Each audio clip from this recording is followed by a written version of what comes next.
Hello, and welcome back to another post-commentary video on some of my Space Marine 2 gameplay. Today I saw that there was a sale on the Year 2 DLC, so I went and go ahead and purchased it. And so I unlocked the new Black Templar champion skin for the Bulwark. Now, I'm a Dark Angels player, so I did put the Dark Angels champion skin back on, but it was pretty cool to see the detail in the Black Templar.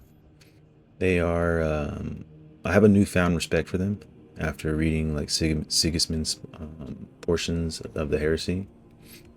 How he was like leading like a roving band of warriors, and some Astra Militarum across like the desert, and how they found a bunch of pilgrims and stuff like that, and how eventually they made it to the mountain where some dark angels were protecting or trying to reignite the beacon that was there to get a call out to the wider universe so reinforcements could come.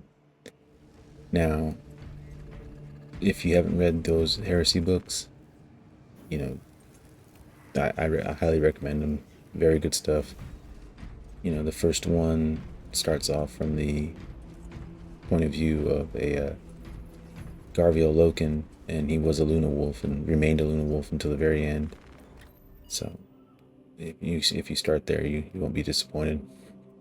But with the gameplay here, I did end up picking the Mechanicus, the Tech Marine, and that's because I wanted to level him up a little bit more, and I only needed 10 more stratagem points to unlock his heroic power axe, the Mechanicus axe. So I said, why not get it in there, get some levels, and get those last 10 points. And coming into this stage, this is my first time starting it from scratch.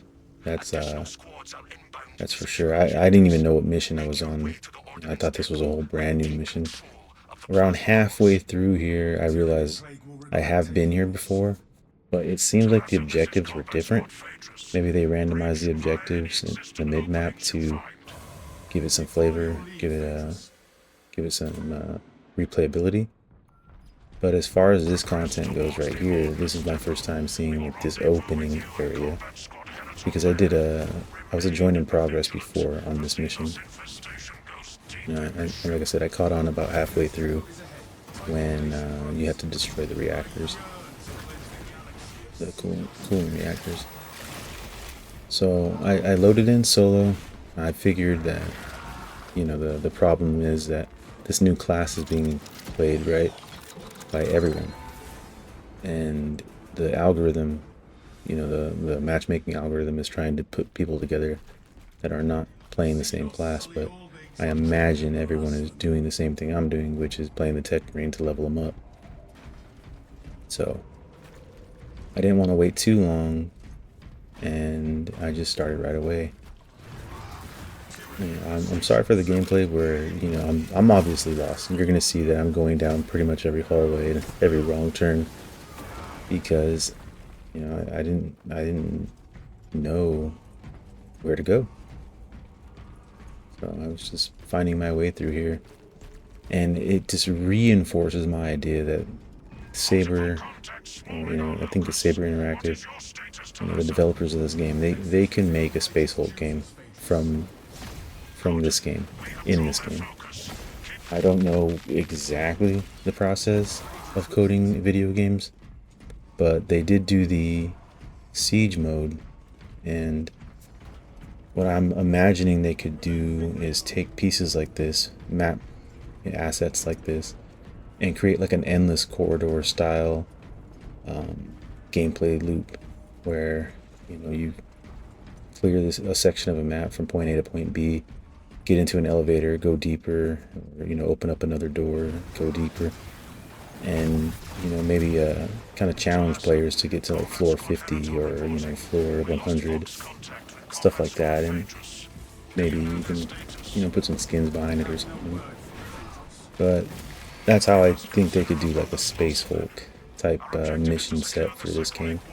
or game mode where, I read it, I say again, use assets like this, use, environments like this where, they've been tyrannified and chaosified, and the walls are basically just living flesh at some points, it looks like, and just have it be like an endless corridor mode or endless, tower. Yeah, so I think the potential's there. What that looks like on the back end for these developers, to create a mode like that, I don't know. Maybe it's impossible with the engine, but food for thought.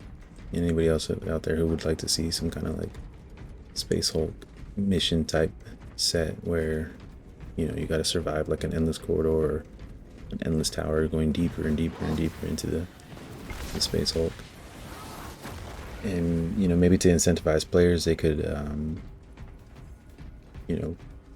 lock potential like heroic weapons, or STC data where you can gather enough and build a new weapon, like similar to how you farm requisition points for a heroic weapon.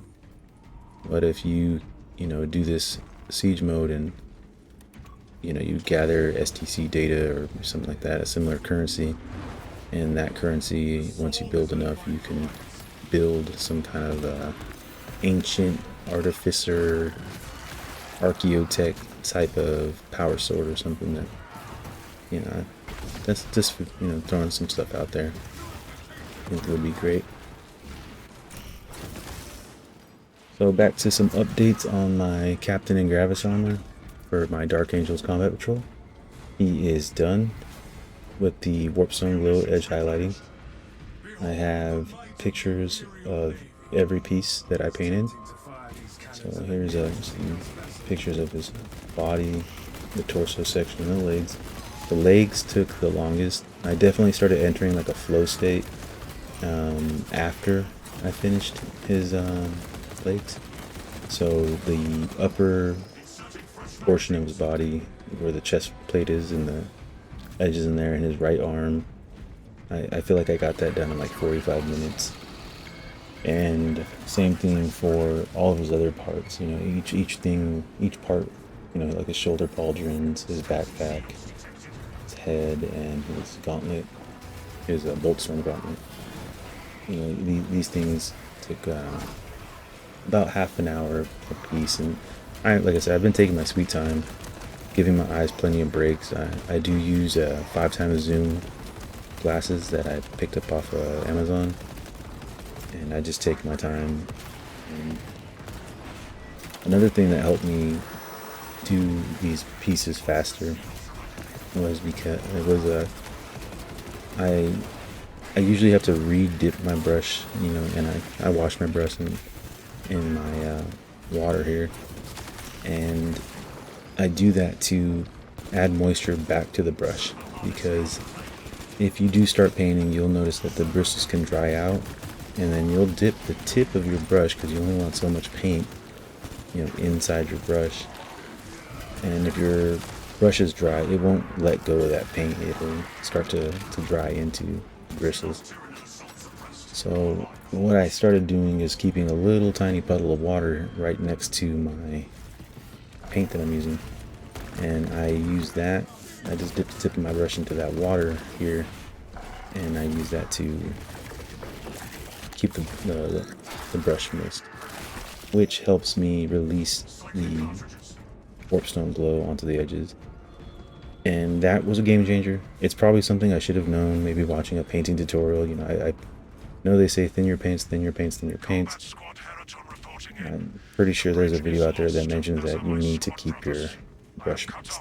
And so, yeah, you don't have to overly soak it, because then the paint will like spill off of your bristles or the hairs of the brush. And just keeping it moist was enough for me. So that's why I was able to get through a bulk of the work today. And so What's next for me? I have to go in and put Abaddon Black on anything else that's going to be a different color.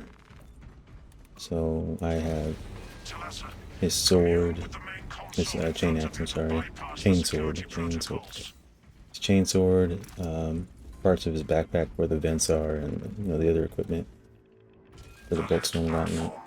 And then I will start painting the weapons. So that's my plan, is black out the whole body, whatever needs black, so that way I can paint those objects with their respective colors. And then I will get into the weapons, and from there I will start working on his ornaments or anything like that. So I'm figuring that'll take another day or two at the pace I'm going in the sections that I have picked out for myself. So yeah, once those are done, I will keep you updated, and I'll just keep posting these pictures. Now, another thing I did want to get into with my Dark Angels Combat Patrol Army, and it seems like a kind of like a running theme here, is these shoulder pauldrons that have the embroidered or the raised Dark Angel symbol instead of doing a transfer sheet. Now, I do have a Gravis armor shoulder piece that would go on the Gravis Armor Captain. The reason I held back is because it seems like the model for this mini has like extra bulk added in, and if you look at this picture right here, I have it pointed out, the extra bulk I'm talking about, and then you can compare it to the Dark Angels Pauldron upgrade sprue for the shoulder with the raised symbol of the wing and the sword. And what I'm planning to do is, once this guy is fully painted and assembled, I'm going to see how that pauldron looks, and if it looks like it belongs, I will paint it up and stick it on with some super glue. And if it does not look like it belongs, if somehow, some way, the model doesn't come together right because it's missing that extra bulk, I will just stick to the blank Gravis armor shoulder, that left shoulder that comes with the kit. So the Gravis armor Captain. Yeah. But yeah, so that's where I'm at right now. These are all coming out great, I think. I feel like the lines are pretty consistent, color's pretty consistent, and I'm also noticing that I haven't made too many mistakes where the brush kind of oozes out too much paint, or I accidentally let it hit some other part of the body where I do not want Warpstone glow. And yeah, so, I'm coming along. I feel like I've leveled up a little bit skill wise, especially with that little I won't say trick, but that realization that I can keep water on the wet palette instead of having to re-dip my brush into my cup of water that I used to clean the brush off with. And yeah, so let's get back to this gameplay. I struggled a bit there, if you haven't seen or not seen. Once I lost my armor here, I was being chipped to death. And that's just goes to show you that even these little guys can kind of overwhelm you if you're not playing the smart way or the right way. And I want to just call, I'm gonna excuse that away with the familiarity of the class, and just the fact that I was kind of, I think, without the real teammates, some of the enemies were able to gather up and surround me more, because I don't not know where the tactical and the vanguard or the assault marine is, but they're not up here with me right until about this moment when everything kind of cleared out. I was trying to focus on keeping this servo gun, the spider turret going, because it's good at damage downrange, and this is kind of a choke point too, so it would have been able to mop up some enemies. And right here, I noticed I was low on health and I was low on armor. And there was a med kit earlier when I came down that elevator.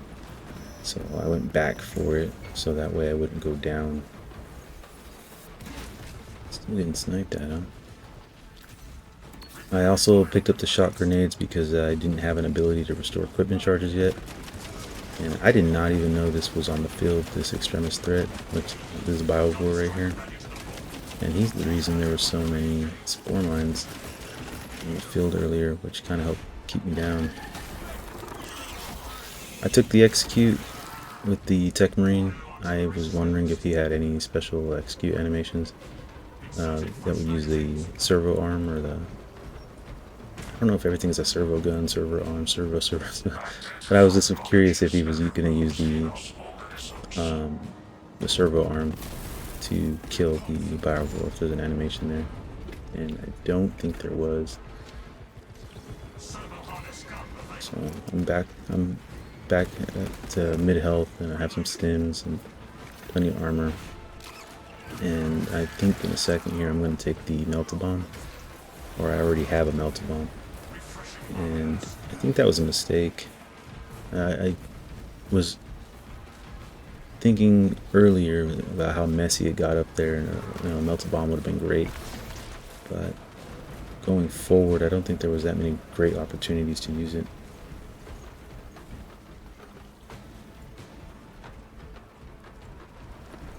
I'm lost here. I'm looking for the last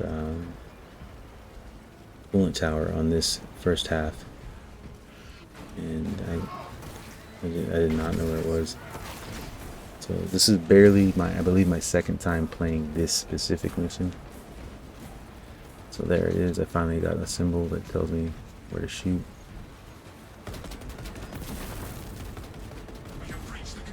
I think last time you had to kill 3 of those towers, or destroy 3 of those little coils before the tower would blow up.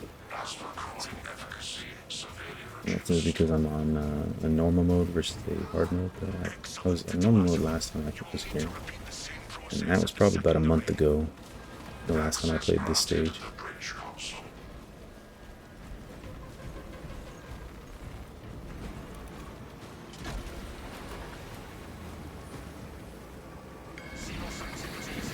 Bridge is coming across, and same thing here. I assumed that mid structure tower right there was where the coils were, because that's where I remember them from the last time. But I was getting no dice. And on my way to activate the servo arm, I didn't notice the tower to the left there, but I also we had a huge enemy wave come here. Now this would have been a perfect place to use the Melta Bomb, but I kind of tunnel visioned on using my servo gun, the shoulder mounted servo gun, to do some DPS to the crowd, and I ended up being attacked a couple times and losing all my armor. I don't think I lost too much health, but that was a poor engagement where one servo or one Melta Bomb could have killed everything.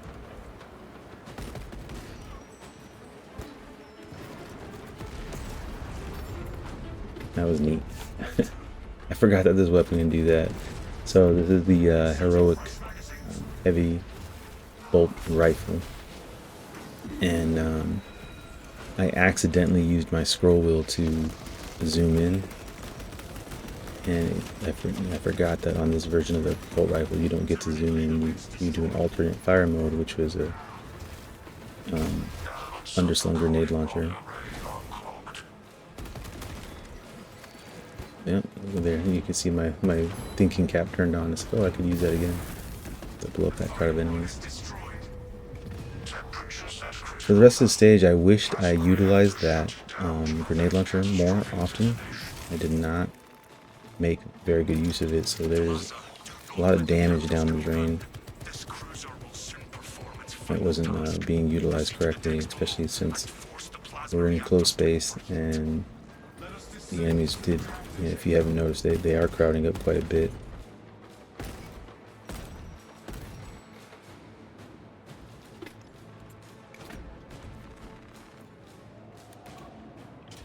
Looks like I finally caught on that I could activate the elevator, and the NPC AI teammates, they weren't going to do it. I don't know why it took me so long to realize that. Talassa, have you received word from our brother in combat squad Heraton? His approach vector should have taken him through the technical underbelly. And there you go, back to that Space Hulk idea, going deeper, coming off an elevator, going deeper. Understood. Very closed space. If you look at the overhead from my Space Marine that I'm playing as, a Tech Marine, that was very claustrophobic, because there's not much more room above your head. Now, this was a dumb thing, and I'm surprised I came out of it. There was spore mines there, and I thought, let's go melee all these things. If they could have all blown up and just taken away all my armor and my health. Luckily, I think one of the AI teammates here shot the spore mines and blew them up, and the game didn't want to give me splash damage from friendly fire.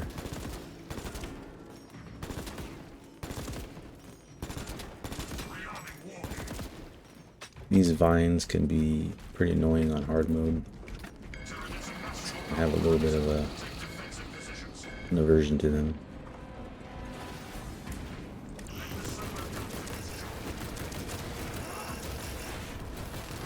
Another messy engagement. I did activate my servo gun here, and I don't think it did that much damage because of the positioning of the enemy.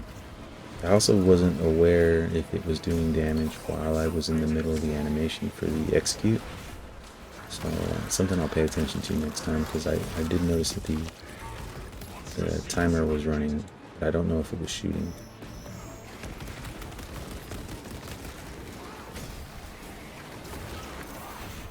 Some good AoE when it comes to that explosion.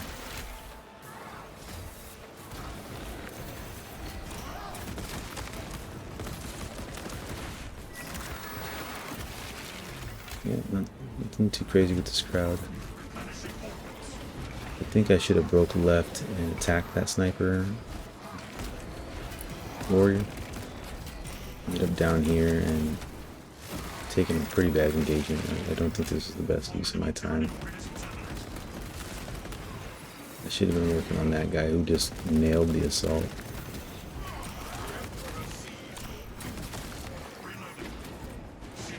Another one.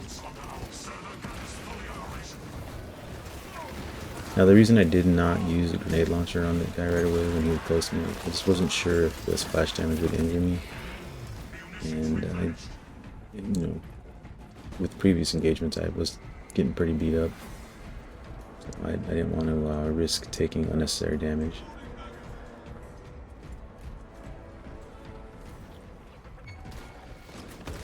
Alright, I got a cool teammate joining up right now. So yeah, the servo gun plus the heavy bolt rifle really chewed this guy up. He went down pretty fast.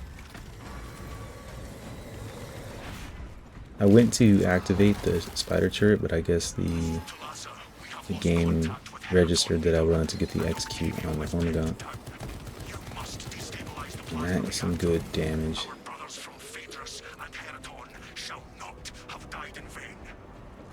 You gotta play this guy on siege mode. I wonder if the turret placements are,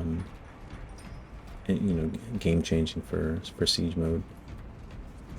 Because from what I'm seeing, they can't be destroyed. They can just be deactivated. I'm not sure if they can be permanently destroyed, but it seems like those in-place turrets have the ability to just be turned on over and over again. I know that enough attacks will deactivate them, but I haven't seen them be destroyed. So I think in siege mode they would be pretty cool.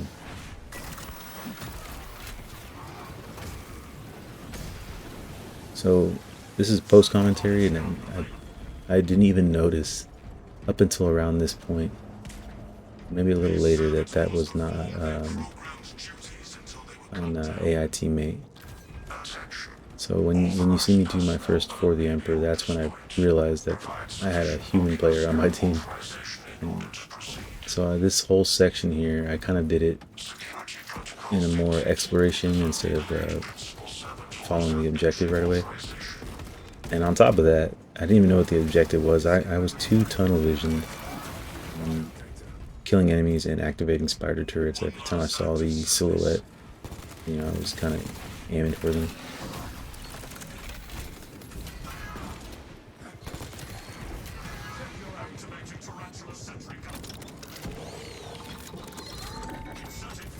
So the objective is to find Mechanicus bodies and give them a look over. I didn't see any objective markers until right now. And as you see, they didn't pop up on the map, the little yellow marker that says come here.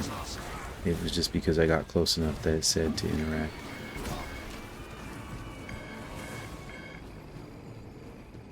So now I am looking for these bodies now.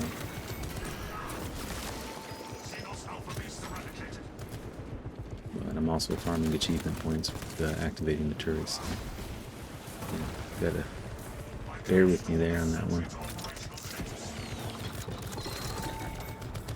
200 enemies, kill the turret. Some easy ordeal points, right?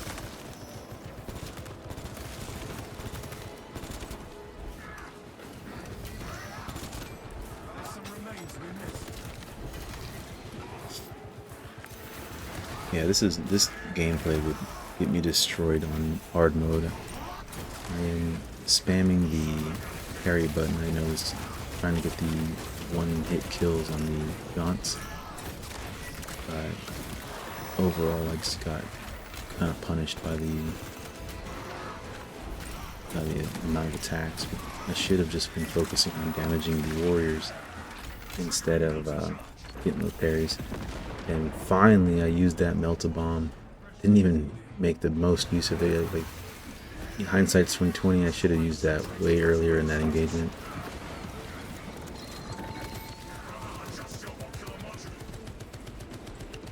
So that's what I was talking about, that little map marker that tells you where to go. It finally triggered from above, or I was below, so it triggered above me. And I was lucky that this was actually the guy that we needed to find.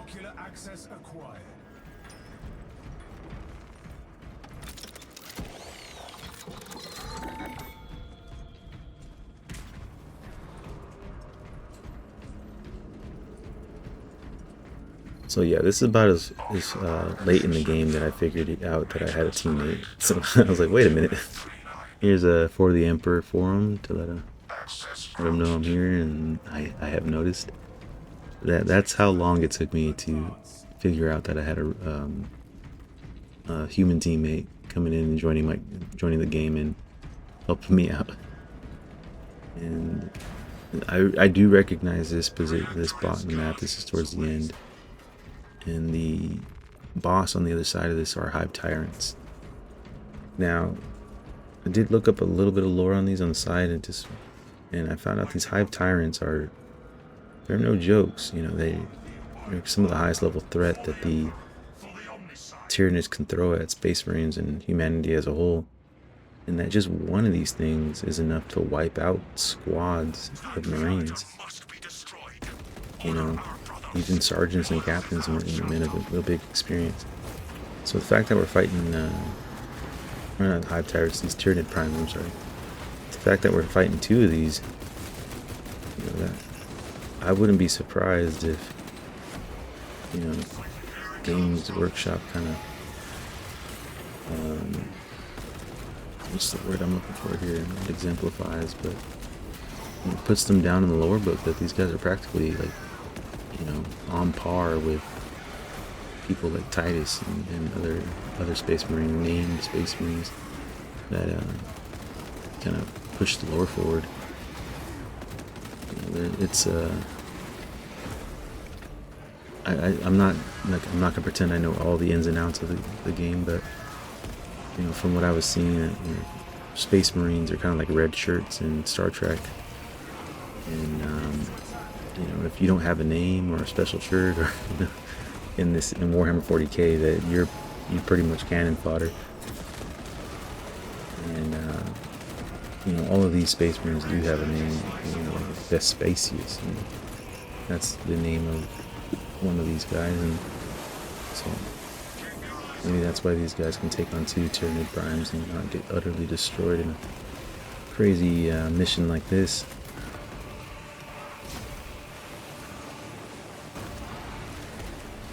So, you know, the gameplay is pretty good from here on out. I do get a little like confused on whose thunder is whose, and some of that actually is coming from teammate from his slams. Yeah. From here on out, I'm just let the video play out, the gameplay speak for itself. I almost went down right there if you caught that. Luckily, I still had these stems from earlier in the map. And I had to pop another one right here. And one's down already, so yeah. Alright, let the gameplay play out from here until the end of the mission. Hope you enjoyed it. Hope you enjoyed the updates on my mini here, and I'll keep working on them and get some more progress pictures up in the next video. So thank you for watching if you made it this far, and I hope to see you in the next one.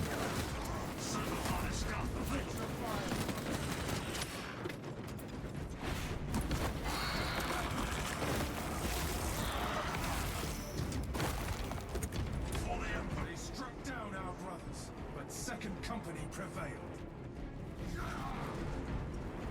Now, engage the console to cripple the reactor. And Talassa, when those magnetic stabilizers stop, prepare for rapid egress. Be advised, the gyroscopic containment shielding prevents catastrophic plasma dispersal.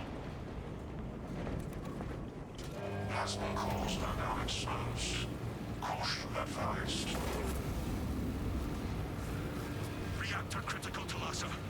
Disengage. Do not stumble. Talassa, we're tracking your signatures. Octavio and Heriton Leader already on board. Our brothers prevailed.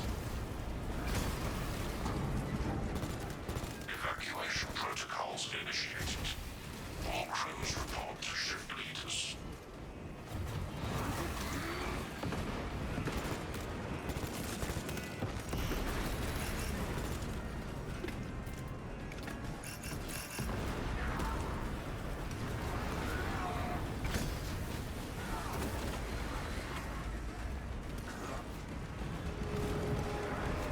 Detonation is now a mathematical certainty. Server gun is fully operational. Talassa inbound, Thunderhawk. Hurry! The cruiser has begun breaking apart. We will wait as long as we can.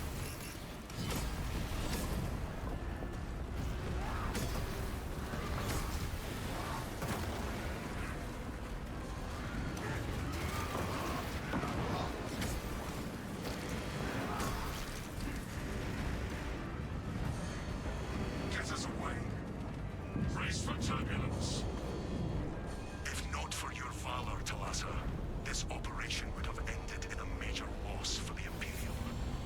The loss of our brothers weighs heavily on us, Captain. This hard-fought victory cost us dearly indeed. The wrath of Espandor's retribution shall rip into the Tyranid fleet with searing, bitter fury. Our honored dead take solace that they have been avenged.